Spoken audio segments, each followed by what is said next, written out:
जब आप हवाई जहाज में बैठते हैं तो आप सिर्फ एक ही बात की दुआ करते हैं कि सेफ लैंडिंग हो और सुरक्षित आप अपनी मंजिल पर पहुंच जाएं। लेकिन क्या हो जाए अगर आपके पायलट के लिए ट्रैफिक कंट्रोल कर रहा हो और वो ही सो जाए। साल 2022 में ऑस्ट्रेलिया में एक ऐसा केस सामने आया जहां दिसंबर के महीने में ऑस्ट्रेलिया की एयर ट्रैफिक कंट्रोल कंपनी, जिसका नाम ब्रिस्बेन एयर ट्रैफिक है, उसका एक अधिकारी सुबह 5 बजे की फ्लाइट के समय जिस वक्त ट्रैफिक रूट बताना था वो अपनी डेस्क पर सो गया।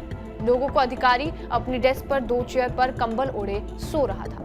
इस मामले की जांच ऑस्ट्रेलियन ट्रांसपोर्ट सेफ्टी ब्यूरो कर रहा था और उन्होंने इस मामले को लेकर हाल ही में एक रिपोर्ट जारी की है।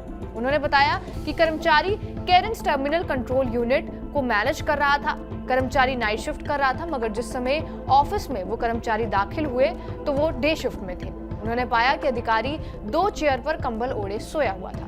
अधिकारी की इस गलती पर सुरक्षा को लेकर ATSB जांच कर रही थी, जिसके बाद उन्होंने इस मामले को लेकर मंगलवार को रिपोर्ट जारी की। रिपोर्ट में सामने आया कि अधिकारी ड्यूटी के दौरान इसलिए सो गया था क्योंकि वो पिछले 12 दिन से 10 नाइट शिफ्ट कर रहा था, जो कि रात 10 बजे शुरू होकर सुबह 6 बजे पूरी होती थी।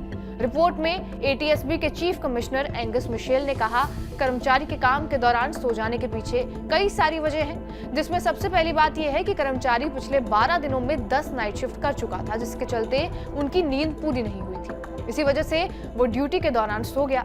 साथ ही रिपोर्ट में यह भी कहा गया कि कर्मचारी लगातार नाइट शिफ्ट ही कर रहा था और नाइट शिफ्ट में वर्कलोड कम होता है, जिसके चलते ही कर्मचारी की ज्यादा काम करने और जल्दी फैसले लेने की क्षमता पर भी असर ही पड़ा होगा।